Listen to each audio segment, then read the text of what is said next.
Necesitamos toda una batería de genes para que se pueda formar un individuo. Entonces, ustedes tienen ahí el índice, esos son los puntos que vamos a tocar, ¿no? ¿Qué son los genes del desarrollo? ¿Cómo se expresan estos genes? ¿Qué importancia tienen desde el inicio de la célula que empieza a formarse el gameto? ¿Y qué alteraciones se pueden dar si es que estos genes no se expresan de la manera correcta? Vamos a hablar también su relación de estos genes con el cáncer. Entonces, tienen ustedes ahí las imágenes, que ustedes ven dos fenotipos, ¿no? Hay un fenotipo de bebés que son simétricamente, se podría decir, normales, que están acá. Sin embargo, aquí fíjense todos los productos que están mal formados. ¿Qué ha pasado aquí? Justo en esa etapa de desarrollo embriológico se ha dado una mala información de los genes. Es como, yo siempre le digo a mis alumnos, imagínense ustedes que se va a construir una casa y necesitan los planos. Y el que lo va a ejecutar es el arquitecto que hace los planos y los albañiles, los ingenieros que van a desarrollar la construcción. Ese plano llegó mal y fue el producto lo que ustedes están viendo acá, ¿no? Los albañiles no supieron interpretar ese plano y empezaron a hacer una mala construcción.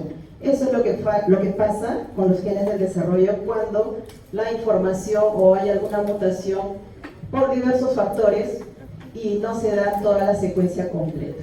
Entonces, esta imagen me gustó mucho porque resume en sí qué es lo que se va a dar en cada célula, ¿no? Ustedes ya han visto qué son genes, ya no vamos a hacer el concepto, pero sí que los genes llevan segmentos de ADN. Estos segmentos de ADN tienen una función de replicarse, o sea, tienen que transcribirse, o sea, sacarse bastantes copias para lo que la célula necesite, para formar un tejido específico, ¿no? Y a ese proceso se le llama transcripción. Va a producir ARN y este se va a replicar, ¿no?, para producir diferentes proteínas importantes que van a llegar en ciertos grados, algunos que mandan sobre otros, ¿no? Y van a hacer una cascada de señales para producir algún tejido, alguna diferenciación celular. Y este proceso de RNA proteína se llama transducción. Entonces, ¿quién hace todo este proceso? Los genes del desarrollo. Estos tienen que regular todo este proceso y que toda esta maquinaria trabaje de manera correcta. Cuando hay alguna alteración en esta etapa o en esta etapa, es que se van a dar esos problemas en el desarrollo genético. Entonces, para eso hay que saber primero cómo es el proceso de desarrollo embriológico, ¿no? Entonces, ustedes ya lo van a ver a más detalle en las siguientes teorías, pero sabemos ya por cultura general que desde el momento de la fertilización, o sea, acá tenemos un óvulo que se fertiliza con un espermatozoide y se va a formar una cantidad de células, ¿no? Y estas, a su vez, van a empezar a diferenciar tejidos, células, y van a llegar a formarse diferentes órganos, ¿no? Y ustedes vean, todo este periodo embriológico está hasta las 8 semanas de desarrollo. De ahí ya empezamos en el periodo fetal. Entonces, esta etapa es la más crucial, donde se están formando todos estos órganos importantes.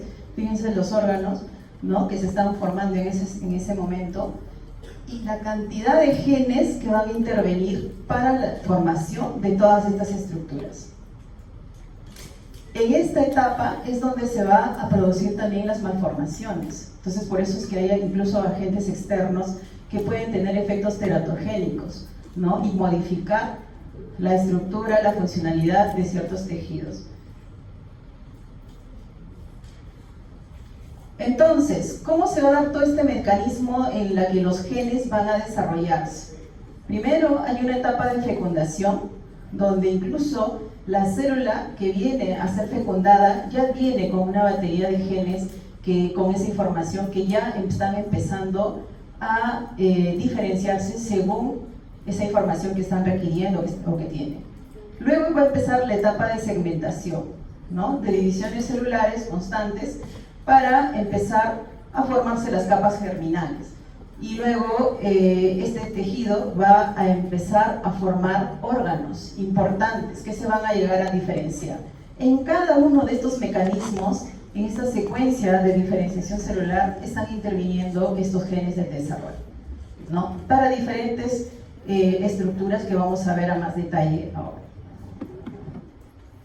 Entonces, este cuadrito me resume más o menos todo. Nosotros estamos viendo aquí los genes importantes que van a intervenir en esta etapa de desarrollo embriológico, y estos genes se puede decir que son proteínas, ¿no? Son proteínas que algunas van a trabajar como factores de transcripción, o sea, son las principales que actúan dentro de una misma célula y van a ordenar a qué cosas es lo que van a empezar a producir o diferenciarse, y otras que van a trabajar como moléculas de señalización para que las células se puedan movilizar, ¿no? Entonces no es que trabajen en la misma célula, sino la información va a ir de una a otra célula, ¿no? Y van a avisar. Es como que, les digo, empieza a formarse el embrión y hay proteínas que van a movilizarse, por ejemplo, desde la capa germinal del mesodermo, por ejemplo, y se van a dirigir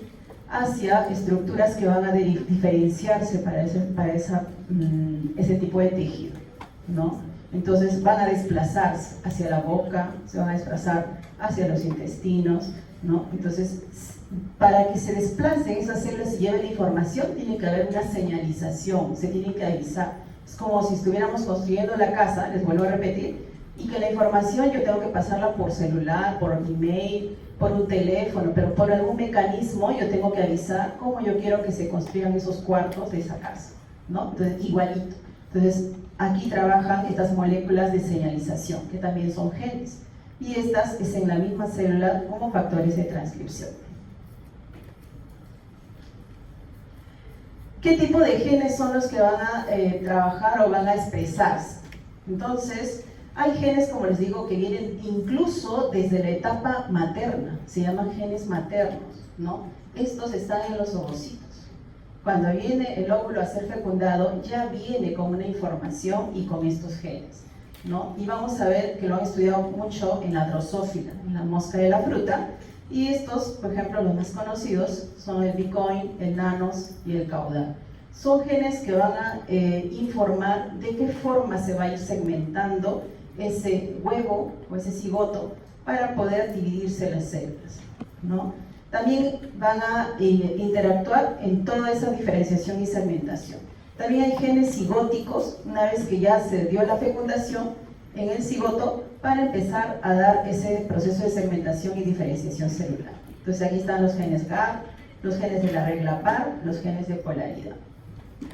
Pero también hay otros tipos de genes que vamos a ver más adelante, que están dentro de este grupo de los genes cigóticos, que son los llamados genes morfogénicos, ¿no? De los que vamos a explicar a más detalle. Entonces, ahí vemos nosotros los genes maternos. Como les digo, estos son los más conocidos que se han estudiado en la drosófila. Y es que cuando ellos analizaron, este es un huevo de drosófila fecundado, estos genes, por ejemplo, el bicoin, vieron que en una mosca normal, fíjense la densidad, hacia dónde se desplazan esas proteínas, ¿no? Para empezar a diferenciarse y saber que esta zona va a ser la parte caudal o anterior, o sea, aquí se va a diferenciar para formar la cabeza. Pero cuando hacen una mutación de ese gen, fíjense, las proteínas no saben hacia dónde dirigirse, están difuminadas, ¿no? No todas se van hacia el extremo, y por eso es que cuando se desarrolla este huevo, pues va a tener tal vez la cabeza deformada, ¿no? Y no va a llegar a una morfogénesis normal. Entonces eso sería una mutante. Es así que han empezado a estudiar en estos organismos inferiores, porque su ciclo también es más corto, ¿no? No se puede estudiar en un mamífero, por ejemplo. Entonces estos son huevos que se desarrollan en horas, entonces ahí ven, a través de la manipulación pueden ver qué función tienen estos genes. Y nosotros compartimos secuencias conservadas con estos animales, ¿no? Con estos insectos. Y entonces también nosotros tenemos genes, no con estos nombres, ¿no? Que ahora lo vamos a ver, que también tienen la misma funcionalidad. Entonces estos genes maternos vienen, como les decía, desde la diferenciación, antes de la diferenciación celular, o sea, cuando estamos hablando del ovocito, Fíjense, la célula a través del cuerpo polar sabe hacia dónde tiene que segmentarse y cómo se va a dividir, ¿no? De tal manera que nosotros vamos a tener un tejido que va a ser lo que va a formar al embrión, ¿no? El embrioblasto, y la otra parte que va a ser el trofoblasto que va a formar a la placenta. Entonces, ¿cómo sabe la célula que se tiene que ir hacia esa zona y diferenciarse? Es que esos genes ya vienen desde la madre, ¿no? Desde lo que estamos hablando del óvulo que antes de ser fecundado. Por eso se le llaman genes maternos. También están estos genes cigóticos. Y estos genes cigóticos igual se han estudiado también en Drosophila. Y como les digo, son estos los genes GAP, los genes de la regla PAD y los genes de polaridad de segmento. ¿Qué van a hacer? Son varios, ¿no? Por ejemplo, los genes de la regla PAD son 7 segmentos, que es que cuando se estudia al huevo fecundado, van a indicar cómo se van a ir segmentando. Y de cada segmento que pasa, van a ir diferenciándose. Por ejemplo, aquí hay una parte donde están los genes de la segmentación y está el gen GAP que va a diferenciarse en 3 estructuras. Y luego una de esas estructuras va a volver a dividirse en más segmentos, como vemos acá en los genes de polaridad, en 14 segmentos para la Drosophila, ¿no? En el caso del ser humano también se da igual, pero ahí vemos la parte caudal, ¿no? Vamos a ver la parte anterior, la parte posterior, y las células también igual se van a segmentar y en función a eso van a ir diferenciándose. Esto es como una analogía para que nosotros veamos pues cómo se va a dar todo este proceso, ¿no? Y en cada uno de estos segmentos se han estudiado esos genes y cuál es la funcionalidad. Incluso han sacado tejidos de este segmento y se los han puesto en otro lado y han visto que se diferencian en estructuras de la zona donde lo han sacado. Por eso es que se ven drosófilas, por ejemplo, con alas en la espalda, ¿no? Las mutantes, o 3 ojos, porque han empezado a manipular estos genes y han visto que sí se desarrollan y vienen con esa información, ¿no? Cada célula. Entonces, estos genes de polaridad o genes de segmentación, también, como les digo, van a tener que transcribirse a través de estas proteínas. Y a estas proteínas se les llama llamar proteínas principales, ¿no? Que estaban asociadas a factores de transcripción. O sea, ¿qué quiere decir? Les llaman también genes homeóticos o homeobox, o sea, cajas de información donde son secuencias, como les digo, conservadas, ¿no? Que tienen una forma de lectura de 3 a 5', ¿no? Y vamos a ver que esas secuencias están reguladas incluso por otras proteínas y son secuencias conservadas. ¿Por qué? Porque nosotros necesitamos que las células tengan la información y que no modifiquen, ¿no? Para que siempre, cuando nosotros generemos otro individuo a través de la fecundación, tengan las mismas estructuras, ¿no? No va a nacer un niño con 3 orejas, eso no sería normal. Entonces, ¿por qué? Porque los genes ya vienen, yo le transmito a mi hijo esa información con mis células. Entonces ya saben hacia dónde se van a ir esas células y qué van a diferenciarse, de manera normal me refiero, ¿no? Entonces, ¿por qué? Porque hay secuencias conservadas en esos homeobox, en estas cajas, que no pueden variar, no pueden modificarse a través de los años. Incluso se dice que nosotros pues estamos mutando, ¿no? Posiblemente más adelante hay estructuras que hay genes que no se activan, están silenciados y que capaz con el tiempo van a desaparecer. Es como el dedo meñique del pie, por ejemplo, que no tiene función ahora, ¿no? Antes sí, porque antes andaba sin zapato y era para el equilibrio, ahora ya no. Entonces, más adelante se cree que ese dedo, por ejemplo, va a desaparecer, pues no se usa, ¿no? Entonces no hay una funcionalidad. Y así muchas otras cosas que no se usan. Entonces, estas proteínas o estos genes necesitan proteínas reguladoras que digan para cuándo se van a transcribir hacia ciertas cosas que van a necesitar.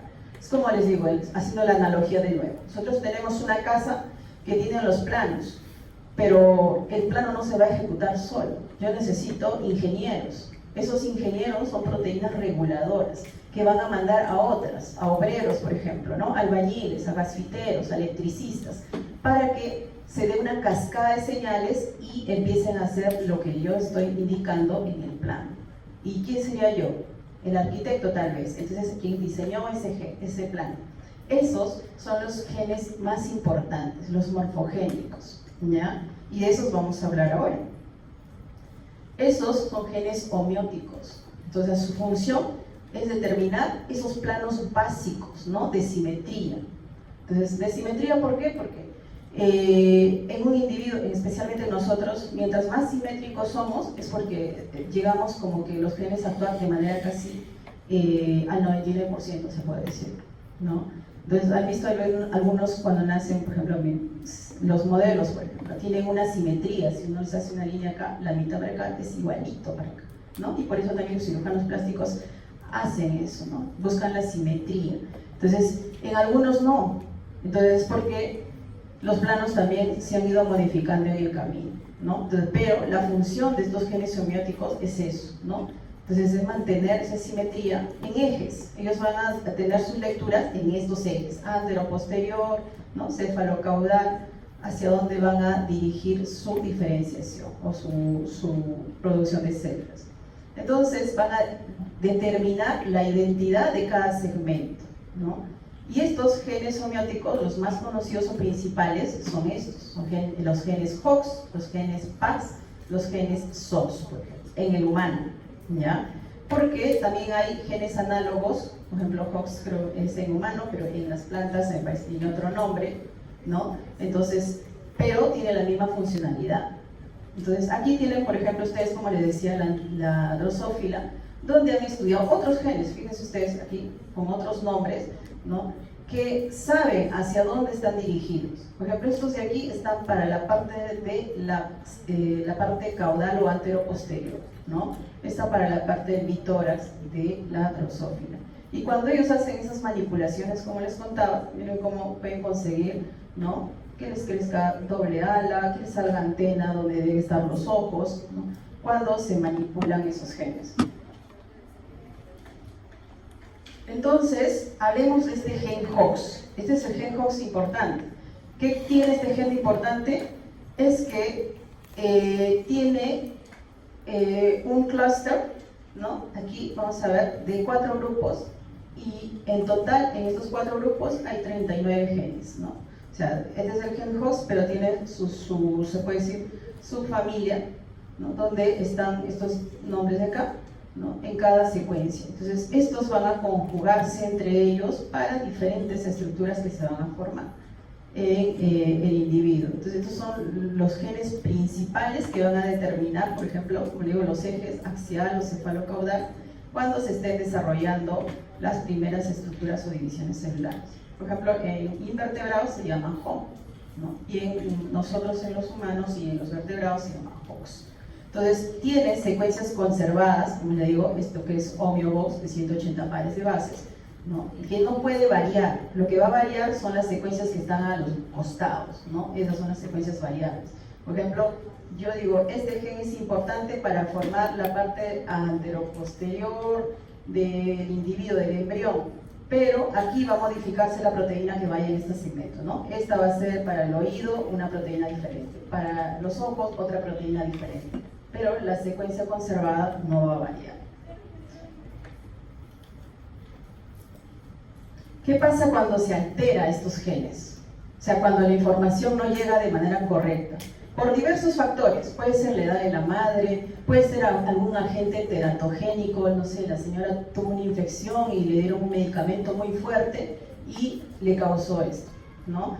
O simplemente algún golpe también que puede ser las primeras semanas, capaz la señora no quiso tener bebé y quiso hacerse un aborto y no funcionó, ¿no? Y el bebé siguió formándose, porque esto se da en las primeras semanas, en la etapa embrional, ¿ya? Entonces, por ejemplo aquí, esta patología de la sindactilia, ¿no? Como hemos dicho que los genes también hay genes de señalización, genes de movimiento, para que una de esas funciones es para que se dé la apoptosis, para que haya muerte celular, ¿no? Y cuando nosotros formamos los dedos, al inicio están todos juntos, y luego van a venir señales de apoptosis, o sea, de muerte celular, en estas zonas para que se empiecen a abrir, ¿no? Los dedos.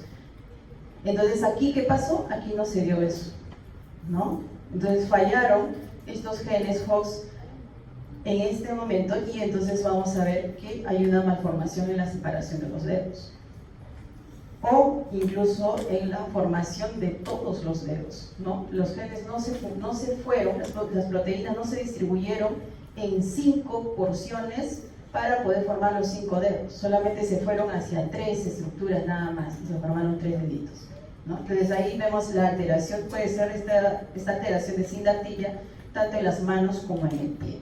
Y este es más grave, ¿no? Entonces yo cuando veo esto digo, esto se ha dado tal vez en la semana 5 del desarrollo, pero esto se ha dado antes, porque acá ni siquiera se han formado los brazos, ¿no? Entonces acá, por ejemplo, la oncomegalia es otra alteración, y esto sí tiene origen teratogénico, ¿no? Efectos externos que hayan mutado, hayan alterado a este gen, a esta secuencia de genes, y bueno, el producto pues llega de esta forma, ¿no? Que no se hayan formado todas sus estructuras en este caso, de las extremidades pues, superiores. Y acá tienen un cuadro de todos estos genes, ¿no? Fíjense acá, del grupo 1, del grupo 2, la localización de dónde se encuentra, ¿no? Y tienen que ver mucho estos genes también con la parte del sistema nervioso, ¿no? Sus funciones, y qué es lo que, si se altera una de estas estructuras, va a diferenciarse o no va a llegar a diferenciarse de manera correcta. Este es otro gen, este es el gen PAX. Entonces, tal vez es complejo, de todas maneras, que ustedes se aprendan todo eso, pero esto es de referencia, ¿ya? Lo que yo quiero más que se aprendan son en dónde intervienen y qué pasa si es que falla. Entonces, tómenle más atención a los ejemplos, más que yo no voy a preguntar el gen PAX2, en qué secuencia se encuentra, en qué cromosoma se encuentra, eso no, ¿ya? Pero sí voy a preguntar en dónde interviene, cuál es su importancia, ¿no? Por ejemplo, este gen PAX está interviniendo en la formación específica de tejidos, el otro era el sistema nervioso, ¿no? El HOX. El PAX es más en la parte de los tejidos, por ejemplo, se ha estudiado en Drosophila también, se ha visto que tiene estos grupos, ¿no? Y aquí ustedes ven las mutaciones, qué cosa es lo que va a causar, pero en sí son 9 genes de estos PAX que están interviniendo en esta parte de acá, lo dice acá, ¿no? En la formación de los sentidos, ¿no? En el sistema nervioso de desarrollo, una parte del sistema nervioso, y la diferenciación celular, ¿ya? Y acá ven ustedes una alteración, por ejemplo, ¿no? La más conocida en la formación, por ejemplo, de la vesícula óptica. Fíjense en el humano de manera normal, ¿no? Y cuando se empieza a mutar este gen PAX6, por ejemplo, no se va a formar la parte de la córnea, ¿no? Parece como si tuviera catarata. También se ha usado otros organismos, como los ratones, el zebrafish, la drosófila, y se ve cómo se altera el desarrollo cuando se muta este gen PAX6, ¿no? Entonces el gen PAX6 está relacionado a lo que es todo lo que es la visión en la vista, ¿no? Mutaciones van a producir, ¿qué cosa? Aniridia, ¿no? Se forma el iris, la anomalía de Peters, distrofia corneal, cataratas congénitas, hipoplasia, la fobia, ¿no? Es lo que produce PAX6. Entonces ustedes acá tienen algunos ejemplos. Y el PAX2 también está relacionado con problemas de la visión, que vamos a ver que forman colobomas, anomalías renales también, reflujo vesículo rectal. Entonces, acá tenemos, por ejemplo, sus funciones de este gen PAX6 en el desarrollo, ¿no? Este es un estudio ya que se hizo más moderno, y en esta tabla ellos resumen a dónde está participando, ¿no? Y qué derivado o qué grupo de ese PAX está relacionado con ciertas estructuras que se van a llegar a formar. Y en función a esto también, ¿por qué lo estudian? Se estudia porque estos genes, más adelante lo vamos a ver, tienen que llegar por metilación a un silenciamiento en un determinado momento. Estamos hablando de genes que se van a desarrollar o se van a expresar en la etapa embriológica, pero quiere decir que cuando ya pase esa etapa, ya no deben expresarse, deben silenciarse, ¿no? Y ese silenciamiento que se da por metilación a veces falla, y en algún momento de nuestra vida se despierta, como splicing, ¿no? Entonces se despierta y va a relacionarse con diversos tipos de cáncer. ¿ya? Y entonces, cuando se activan esos genes por diversos factores, ¿no? Uno de esos es el estrés oxidativo que tiene la célula, ¿no? Por la mala alimentación, a veces por la edad, por la predisposición genética. Entonces se van a activar y dependiendo dónde se encuentren esas estructuras, para PACs de diferentes tipos, van a degenerar esas células y pueden producir determinados tipos de cáncer. Este es otro tipo de gen, ¿no? Ya terminamos con estos genes homeóticos. Este es el gen SOX, que está más relacionado, hay varios grupos de estos genes. El grupo A está relacionado a lo que es el gen de la diferenciación testicular, ¿no? Entonces, a través, o sea, este gen SOX, que es un gen homeótico principal, actúa sobre otro gen en cascada, sobre el gen SRI, y este es el responsable, ¿no?, para que se dé la diferenciación celular en un individuo masculino, las estructuras masculinas, ¿no? Entonces fíjense acá, ¿no?, específicamente el SOX9, que si es que hay una inhibición de DAC6, o sea, para la diferenciación de las estructuras femeninas, se va a expresar este gen SRI y se va a dar pues la diferenciación de toda la espermatogénesis, ¿no?, la diferenciación testicular para el individuo masculino. Y acá está otra tablita de la relación de estos genes, ¿no? Y vemos otros grupos también de genes SOX que van a intervenir en todas estas diferenciaciones. Y esto es lo que yo le hablaba, ¿no? El SRI, que tiene esta funcionalidad, ¿no? Y esta sí, pues es pregunta de pasito, ¿no?, de ley. Y acá tenemos otro cuadro de otros genes también, ¿no? Entonces lo que ustedes tienen que aprender es con quién está interactuando, ¿no? Entonces yo voy a preguntar, por ejemplo, el gen SRI, ¿con qué gen homeótico interactúa? ¿Con HOX, con PAX, con SOX? ¿No? Entonces ya esa es una fija. Tenemos, por ejemplo, las anomalías de SOX, ¿no? Este SOX9, por ejemplo, que va a producirse el bebé en el momento del desarrollo, la displasia campomélica. ¿Qué pasa ahí? Que justo cuando se están formando los huesitos, ven acá, los huesitos, ¿no?, tiene que interactuar con otro gen, con el gen COL2A1, pero de manera normal esto se va a expresar y el huesito va a crecer de manera derechita, ¿no? Pero ¿qué pasa si hay una mutación en ese gen?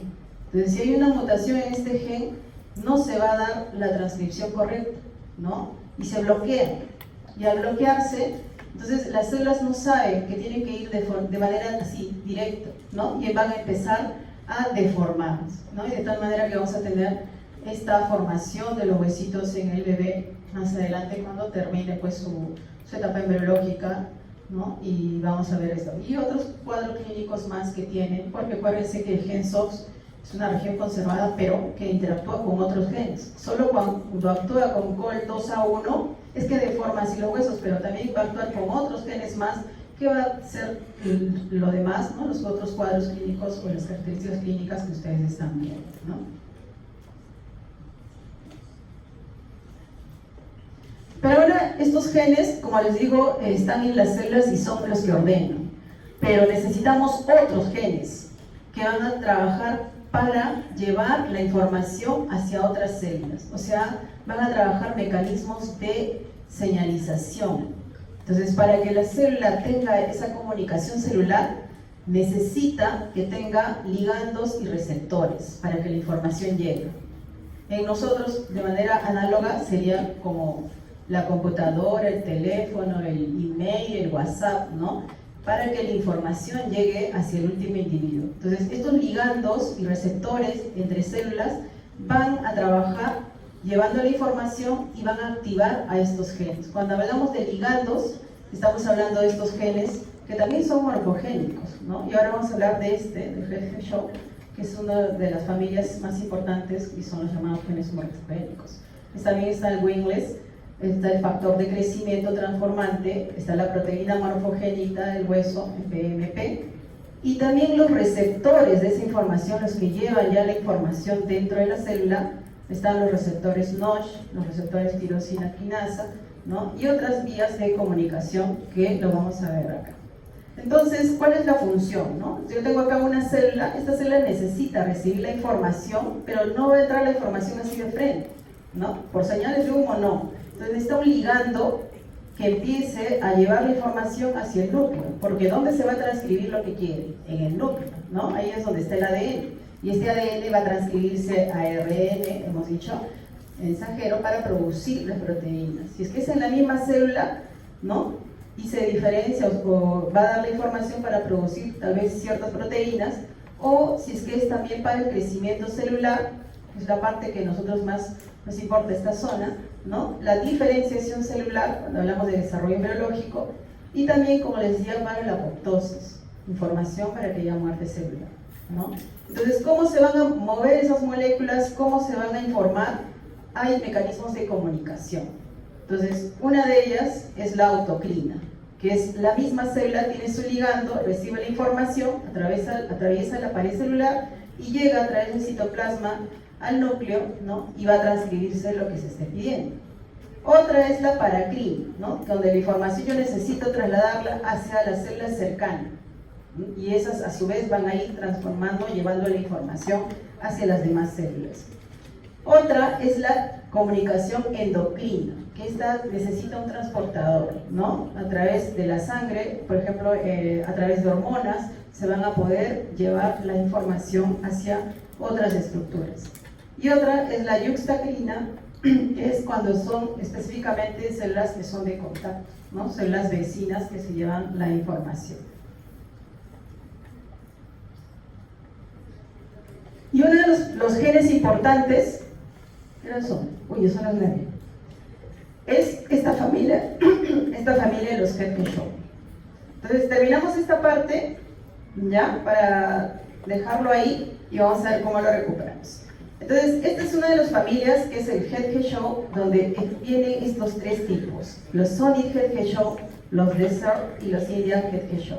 Los más estudiados son estos Solid Head-Shaw, que son genes morfogénicos. Acuérdense esa palabra, genes morfogénicos, ¿ya? Entonces, estos están relacionados en la participación de formar las extremidades, por ejemplo, ¿no? Acá se ha hecho un estudio bastante extenso, ¿no? De las extremidades y qué pasa cuando se muta, cuando empiezan a haber malformaciones, por ejemplo, polidactilia, o simplemente no se llegan a formar las extremidades, ¿no? Entonces, también tiene esta información de ver los ejes antero-posterior o próximo-distal para que se vayan desplazando estas proteínas hacia diferentes zonas y se vayan diferenciando. Ahí tienen ustedes una tabla de la participación de estos genes Head-Shaw, ¿no? Y que activan a otras proteínas. Estas son las proteínas que les digo, las que van a actuar como ligandos, y otras proteínas que van a hacerle desactivar a la acción de este Head-Shaw, porque es un tiempo, como le digo, a nadie le va a crecer pues la oreja todo el tiempo, ¿no? Entonces crece un tiempo y ahí no más queda. Entonces, en ese sentido tiene que haber proteínas suprimidoras que eliminen o que disminuyan la producción de esta proteína importante que trabaja en cascada, ¿no? Aquí también hay otro cuadro donde está la participación de estas proteínas y cuáles son las otras proteínas que vienen en cascada, ¿no? Las que vienen y reciben la información para transcribirlas según lo que se requiera. Alteraciones de ese gene Head-Shaw, por ejemplo, vemos aquí la hidroprosencefalia, no, la holoprosencefalia, ¿no? Entonces aquí se ha visto una alteración de este gen, ¿no? Y vamos a ver que en función a la concentración de este gen se va a ver la severidad de la alteración, ¿no? Fíjense aquí, este es otro caso de lo que es, si es que un individuo normal, cuando tenemos la concentración adecuada de este gen Head-Shaw, y conforme va disminuyendo, fíjense, un labio leporino, es algo sencillo, pero si vemos una disminución más grande, incluso puede producir, ¿no? Como hemos visto acá, la holoprosencefalia, ¿no? Entonces, por eso que es importante el correcto funcionamiento de estos genes y también la etapa donde se va a dar. ¿no? Por eso es que a veces, en el caso de las mujeres, cuando se van a embarazar, incluso tienen que preparar su cuerpo, hacer una limpieza, ¿no? Porque limpieza, ¿a qué me refiero? A que la casita, el útero donde se va a alojar el embrión, tiene que estar bien. Hay mujeres que a veces tienen miomas, tienen quistes en los ovarios, y entonces eso altera también el correcto funcionamiento de estas células, el desplazamiento. Ahora lo vamos a ver en los errores morfogenéticos que se puedan dar también por efectos externos, ¿no? Esta es otra familia que yo creo que acá lo vamos a dejar, ¿ya? Nosotros nos estamos quedando, ¿cómo podríamos hacer esta recuperación? Virtual. ¿Alguien vota por virtual? Yo también. Yo no quiero perder mi vida acá en esta. Es más, le he dicho al doctor Kobayashi que se lo sugiera, que en lo sucesivo ya se debe usar la tecnología, ¿no? Debe ser virtual, pero ustedes también solicítenlo, porque de verdad es una carga de tiempo.